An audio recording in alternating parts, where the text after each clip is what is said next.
Hello check hello hello धन्यवाद. तर येणारे 6 चेंडू आणि 10 धावांची गरज आहे. बघा पुन्हा इक्वेशन सांगतोय. लीजेचे 3 विकेट गेले होते, उत्तर शिवचे 4 विकेट गेले, त्यामुळे इक्वेशन कंपल्सरी आहे. 6 चेंडू 10 धावा आणि गोलंदाजी करण्यासाठी आलेत गोलंदाज केतन पाटील. 6 चेंडू 10 धावांची गरज. SSC ट्रॉफी मध्ये याच केतन पाटीलने 6 चेंडू मध्ये 6 धावांचं संरक्षणही केलं होतं. हे विसरून चालणार नाहीये. तर केतनसाठी 10 धावा पुरेशा असतील का? केतन चांगला गोलंदाज आहे, त्याच्याकडे व्हेरिएशन चांगलं आहे, त्याच्याकडे अचूक टप्पा आहे आणि आता नवीन बॅटर मैदानाच्या आतमध्ये आला. हाही फायदा असू शकतो जर्मनीच्या टीमला या मॅच मध्ये. मात्र स्ट्राईक एंडला प्रशांत आहेत, नोट सेकंडला राहुल. 6 चेंडू 10 धावा. जबरदस्त मॅच. पहिल्या फेरीतील शेवटची मॅच. एका बाजूला निजे, दुसऱ्या बाजूला उत्तर शिव. दोन्ही संघ हार मानायला तयार नाहीयेत, त्यांना जिंकायची आहे. श्रद्धांजली चषक त्याला जिंकायचंय. स्वर्गीय रामदास पुंडलिक पाटील यांच्या स्मरणार्थ स्पर्धा आहे. गावदेव गिरजा माता क्रिकेट संघ जुनी डोंबिवली आयोजित ही स्पर्धा. प्रत्येक खेळाडूचं स्वप्न आहे ही स्पर्धा आम्ही जिंकावी. मात्र बघायचे काय घडेल या मॅच मध्ये. 6 चेंडू 10 धावा कंपल्सरी इक्वेशन या मॅचचं आहे. आता पुढच्या दोन्ही टीम्स रेडी राहायचे. सागाव आणि उसळगर. सागाव टीम्स आपली बॅटिंग आहे. मॅच 4 ओव्हरची असेल. उसळगर संघ आपली फिल्डिंग आहे, त्यामुळे आपणही खेळाडू कक्षाच्या बाजूला येऊन थांबायचे.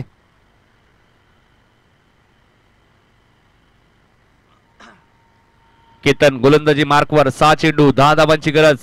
66 झाल्यात, 76 चेस करायचे आहेत. ऑन साइडला खेळायचं होतं. चेंडू आणि बॅटचा संपर्क झाला नाहीये. बरेच फलंदाज चेंडू डॉट आल्यानंतर वाईटची मागणी करतात. मात्र अजित पुत्रन सर आहेत, त्यामुळे तुम्हाला योग्य डिसिजन मिळणार आहे. 5 चेंडू आणि आता 10 धावा या मॅच मध्ये करायचे आहेत. 4 षटकात 66 आल्यात म्हणजे मॅच संपली नाहीये. 6 चेंडू मध्ये 10 धावांचंही संरक्षण होऊ शकतो. मगाशीच मी उल्लेख केला की याच केतनने 6 चेंडू मध्ये 6 धावांचंही संरक्षण बऱ्याच वेळा केलेलं आहे, त्यामुळे 10 धावा त्याच्यासाठी भरपूर आहेत. 5 बॉल 10 रन्स आता या मॅच मध्ये करायचे आहेत कंपल्सरी. त्याचं कारण विकेट जास्त गेलेत. हल्लीचं क्रिकेट इतकं फास्ट आहे की तुमच्याकडे व्हेरिएशन पाहिजे. प्रत्येक बॉल तुम्ही एकच प्रकारचं टाकू शकत नाहीये. इतकं क्रिकेट फास्ट झालेलं आहे आता. अशा परिस्थितीमध्ये आपण पाहिलं तर केतन पाटीलला माहिती आहे एक्झॅक्ट काय करायचंय.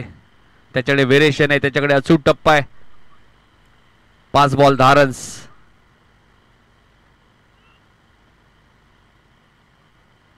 चला मॅचचा एक रिदम असतो, त्या रिदम मध्ये मॅच होणं गरजेचं आहे.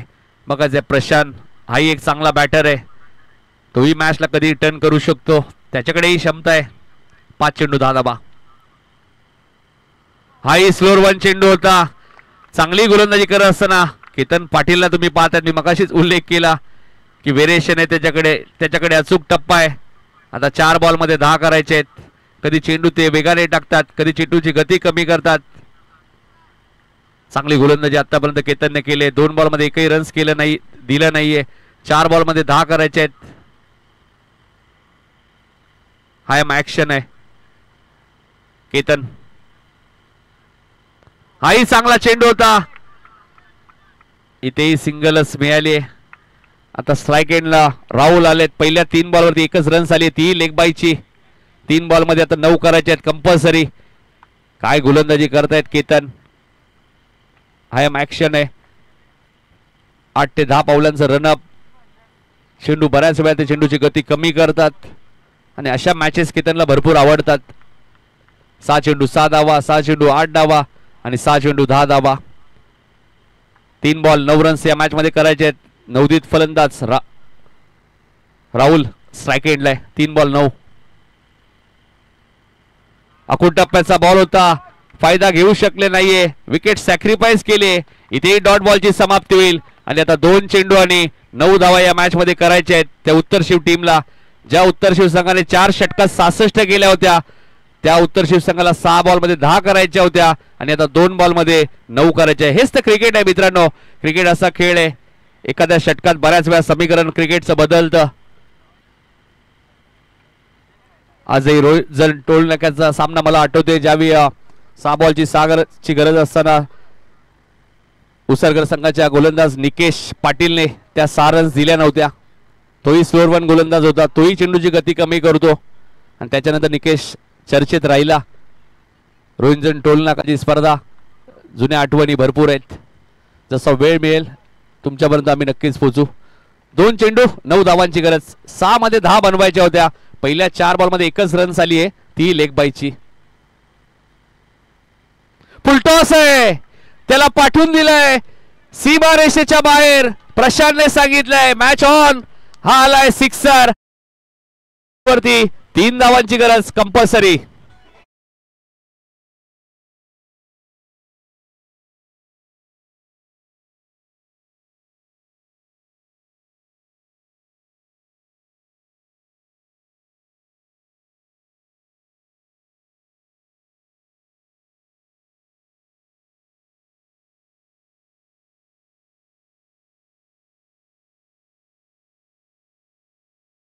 सांगेल एकच मारला, मात्र सॉलिड मारला. आता 1 बॉल मध्ये 3 करायचे आहेत. हेच तर क्रिकेट आहे मित्रांनो. 2 बॉल 9 ची गरज होती, 6 बॉल 10 ची गरज होती आणि ते 1 बॉल 3 कंपल्सरी करायचे आहेत. चला मॅच सुरू करायची आहे. 1 बॉल 3 रन्स कंपल्सरी. कंपल्सरी यासाठी सांगतोय की विकेट जास्त गेल्यात उत्तर शिवच्या. निजेच्या 3च विकेट गेल्या होत्या, त्यामुळे 3 रन्स कंपल्सरी करायचे आहेत. आणि या मैदानात 3 धावा धावून घेणं थोडंसं कठीण आहे. मात्र आजही मला मॅच आठवते. जुरी डोंबिवलीची स्पर्धा देसाई विरुद्ध भरोडी सामना होता आणि देसाई संघाला 1 बॉल मध्ये 3 ची गरज होती आणि हनुमान पाटीलने देसाई संघाच्या 3 धावा धावून घेतल्या होत्या. आणि त्यानंतर भरोडी संघ अक्षरशः त्या मैदानात बसून राहिले. त्यांना असं यकीनच झालं नाही की त्या 3 धावा झाल्या कशा. 1 बॉल आणि 3 रनची गरज. जोरदार टाळ्याने स्वागत करूया. मागची मॅच अशीच झाली होती, मात्र संकेत पाटीलने डॉट बॉल टाकला होता कोपर टीमच्या. इथे बघायचंय केतन डॉट टाकतील की प्रशांत 3 धावा घेतील, पाहणं गरजेचं आहे. 1 चेंडू 3 धावांची गरज. जबरदस्त मॅच. निजे विरुद्ध उत्तर शिव. या सीझन मध्ये दुसऱ्यांदा हे 2 संघ एकमेकांच्या विरोधात खेळत आहेत. शेवटचा बॉल, 3 धावा करायच्या आहेत. शेवटच्या बॉलसाठी आपण टाळ्या वाजवून स्वागत करूया. 1 चेंडू आणि 3 धावांची गरज. केतन एका बाजूला, प्रशांत. फटका चांगलाय आणि चेंडू जाईल सीमा रेषेच्या बाहेर. विजयाचा षटकार आलाय प्रशांतच्या बॅट मधनं. अभिनंदन उत्तर शिव टीम. अभिनंदन सचिन पाटील ज्यांचा आज वाढदिवस सुद्धा आहे आणि वाढदिवसाचा गिफ्ट दिलाय खऱ्या अर्थाने फलंदाज प्रशांतने.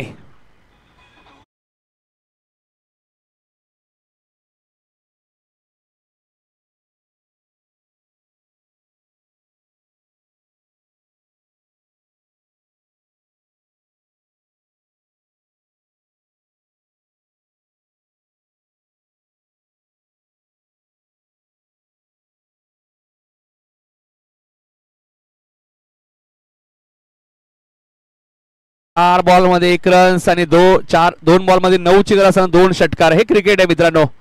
क्रिकेट असा खेळ आहे. रितेश कुठे चाललेत?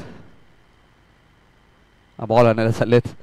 नाही बॅटिंग आहेच सागाव टीमची, मात्र सलामीला येत नाही.